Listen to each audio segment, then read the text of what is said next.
Hello అండి, welcome back to my channel ఋషి Chandu mini vlogs. అందరికీ సంక్రాంతి శుభాకాంక్షలు. నేనైతే హైదరాబాద్ నుండి మహారాష్ట్రకు వచ్చాను. ఇది మా మమ్మీ వాళ్ళ ఇల్లు అన్నమాట. నేనైతే పొద్దున్నే లేచి వాకిట్లో ముగ్గులు వేసాను, అలాగే కడప కూడా కడిగాను. ఇక మా అమ్మ అయితే స్నానం చేసి పూజ చేయడం స్టార్ట్ చేసింది, అలాగే నైవేద్యాలు కూడా. ఇది మా మమ్మీ నోము అన్నమాట, తడకా ప్యాన్ అంటే పోపేయడానికి. ఇదేమో మా మరదల నోము, స్టీల్ బాల్స్.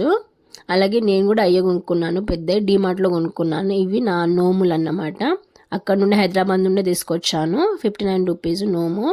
ఇక ఇవన్నీ వేసి రెడీ చేశాను అన్నమాట. పసుపు, కుంకుమ, అక్షంతలు, పువ్వులు. అలాగే ముగ్గురికి గౌరమ్మలు పెట్టింది మా మమ్మీ. 3 గౌరమ్మలు పూజ చేసింది. అలాగే ఈ 3 నోములు మేము దేవుని ముందు పెట్టేశామన్నమాట ముగ్గురి. ఇక నోముకోవడమే.